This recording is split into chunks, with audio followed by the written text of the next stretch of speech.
चम्मच रोज खाए, आंखों की रोशनी बढ़ाए। Buddhist story to improve eyesight. एक युवक अपनी आंखों की रोशनी कम होने से परेशान होकर एक गुरु के पास जाता है। गुरु उसे बताते हैं कि आयुर्वेद में आंखों के लिए कई उपाय हैं, जिनमें से एक विशेष चूर्ण का सेवन करने से उसकी आंखों की ज्योति वापस आ सकती है। गुरु उसे कुछ नियम बताते हैं, जैसे सुबह उठते ही मूंग की लार को आंखों पर लगाना, मुंह में पानी भरकर आंखों पर छींटे मारना और सूर्य को देखना। ये उपाय आंखों की सेहत के लिए फायदेमंद है। इसके अलावा आंखों का व्यायाम करने की सलाह भी दी जाती है, जिसमें आंखों को ऊपर नीचे और बाईं दाईं ओर घुमाना शामिल है। गुरु का कहना है कि इन नियमों का पालन करने से युवक की आंखों की समस्याएं दूर हो जाएंगी और उसकी दृष्टि में सुधार होगा। जैसे खीरा, टमाटर या गाजर का सेवन करने की सलाह एक दी जाती है, क्योंकि ये सब्जियां आंखों के लिए बहुत फायदेमंद होती हैं। इन सब्जियों में मौजूद विटामिन और एंटीऑक्सीडेंट्स आंखों की सेहत को बनाए रखने में मदद करते हैं।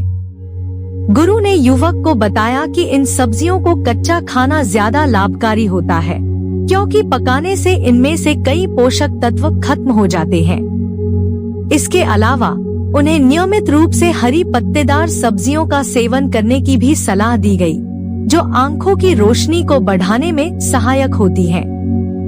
गुरु ने यह भी बताया कि पर्याप्त नींद लेना और तनाव से दूर रहना आंखों की सेहत के लिए आवश्यक है। उन्होंने कहा कि मानसिक तनाव आंखों पर नकारात्मक प्रभाव डाल सकता है, इसलिए ध्यान और योगाभ्यास करने की सलाह दी गई। इसके साथ ही युवक को यह भी बताया गया कि धूप में निकलते समय आंखों को सूरज की किरणों से बचाना चाहिए, ताकि आंखों को नुकसान न पहुंचे। गुरु ने अंत में युवक को यह समझाया कि आंखों की देखभाल एक निरंतर प्रक्रिया है, जिसमें सही खानपान, व्यायाम और मानसिक स्वास्थ्य का ध्यान रखना आवश्यक है। इस प्रकार युवक ने गुरु के सभी उपायों को अपनाने का संकल्प लिया और अपनी आंखों की रोशनी में सुधार देखने की उम्मीद की।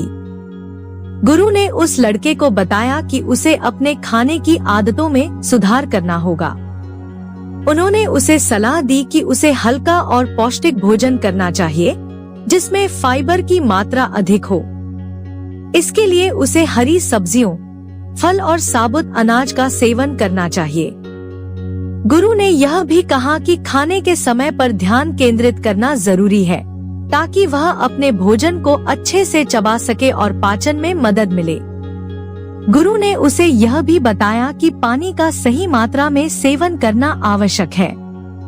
उन्होंने कहा कि दिन भर में कम से कम 8 से 10 गिलास पानी पीना चाहिए, जिससे शरीर में हाइड्रेशन बना रहे और पाचन तंत्र सही तरीके से काम कर सके। इसके अलावा उन्होंने उसे यह सलाह दी कि उसे खाने के बाद तुरंत सोने से बचना चाहिए, क्योंकि इससे पाचन में रुकावट आती है। गुरु ने उसे यह भी बताया कि नियमित व्यायाम करना पाचन तंत्र को मजबूत बनाने में मदद करता है। उन्होंने उसे योग और प्राणायाम करने की सलाह दी, जिससे न केवल पाचन में सुधार होगा, बल्कि मानसिक स्वास्थ्य भी बेहतर होगा। गुरु ने अंत में कहा कि अगर वह इन सभी उपायों को अपनाएगा, तो न केवल उसका पाचन तंत्र सही होगा, बल्कि उसकी आंखों की रोशनी भी बेहतर होगी। इस प्रकार लड़के ने गुरु की सलाह को ध्यान से सुना और अपने जीवन में बदलाव लाने का संकल्प लिया। गुरु ने लड़के को बताया कि पाचन तंत्र को मजबूत करने के लिए कुछ आयुर्वेदिक औषधियों का उपयोग करना आवश्यक है। उन्होंने समझाया कि पाचन तंत्र में खराबी का मुख्य कारण पेट की सड़न है, जो तब होती है जब खाना ठीक से नहीं पचता। इसके लिए जठराग्नि का सही होना जरूरी है, जो खाना पचाने में मदद करती है। अगर यह अग्नि मंद हो जाती है, तो खाना सड़ने लगता है, जिससे गैस, एसिडिटी और भूख में कमी जैसी समस्याएं उत्पन्न होती हैं। गुरु ने 4 महत्वपूर्ण नियम बताए, जिनका पालन करके लड़का अपनी पाचन समस्याओं को दूर कर सकता है। पहले नियम के अनुसार भोजन को पकने के 3 घंटे के भीतर खाना चाहिए, क्योंकि 5 घंटे बाद का खाना जठराग्नि पर दबाव डालता है। उन्होंने बाजार से लाए गए डिब्बाबंद खाद्य पदार्थों के सेवन से बचने की सलाह दी, क्योंकि इनमें केमिकल होते हैं जो स्वास्थ्य पर बुरा असर डालते हैं। दूसरे नियम में गुरु ने बताया कि भोजन की मात्रा सीमित रखनी चाहिए। ज्यादा भोजन करने से पाचन तंत्र पर बुरा असर पड़ता है, जैसे अग्नि बुझ जाती है। तीसरे नियम के तहत उन्होंने सही समय पर भोजन करने का महत्व बताया। सुबह का नाश्ता, दोपहर का खाना और शाम का हल्का भोजन सही समय पर करना चाहिए। चौथे नियम में गुरु ने पर्याप्त मात्रा में पानी पीने की आवश्यकता पर जोर दिया। पानी पाचन में मदद करता है और कब्ज की समस्या से बचाता है। इसके अलावा उन्होंने चिंता और तनाव को भी पाचन तंत्र के लिए हानिकारक बताया। इस प्रकार लड़के ने गुरु की सलाह को ध्यान से सुना और अपने जीवन में सुधार लाने का संकल्प किया। गुरु ने लड़के को बताया कि धूम्रपान और खराब जीवन शैली से बचना आवश्यक है, क्योंकि ये आदतें पाचन तंत्र को प्रभावित करती हैं। उन्होंने कहा कि अगर लड़का अपनी आदतों में सुधार करेगा तो उसका पाचन तंत्र अपने आप सही हो जाएगा।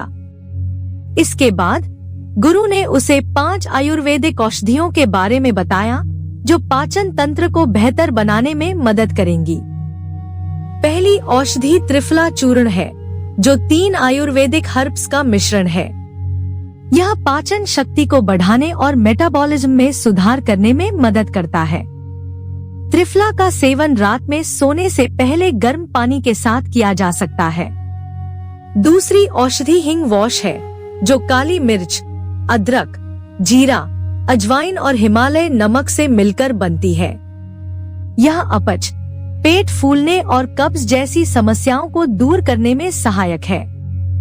तीसरी औषधि एलोवेरा है, जो न केवल त्वचा और बालों के लिए फायदेमंद है, बल्कि पेट की समस्याओं में भी राहत देती है। एलोवेरा का जूस पाचन क्रिया को बेहतर बनाता है और पेट के संक्रमण से सुरक्षा प्रदान करता है। चौथी औषधि हर्बल चाय है, जिसमें पुदीना, अदरक और धनिया जैसी जड़ी बूटियां शामिल होती हैं। यह पाचन तंत्र को मजबूत करने में मदद करती है और गैस तथा ब्लोटिंग को कम करती है।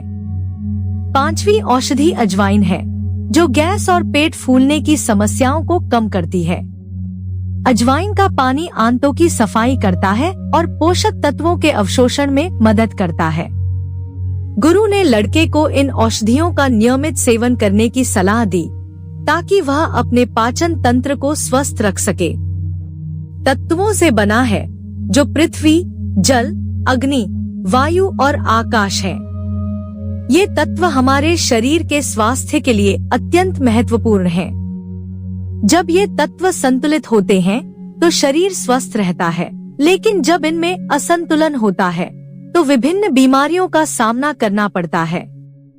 शरीर में 3 दोषों का संतुलन बनाए रखना आवश्यक है: वात, पित्त और कफ।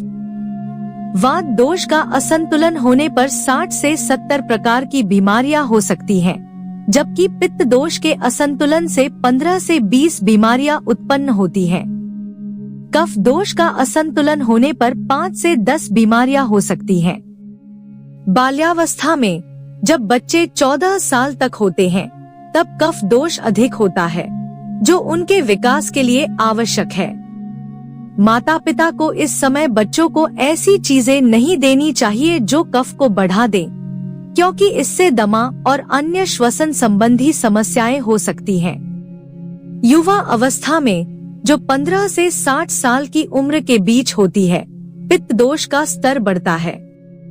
इस दौरान पित्त को नियंत्रित रखना आवश्यक है, क्योंकि इसके बढ़ने से कई बीमारियां हो सकती हैं।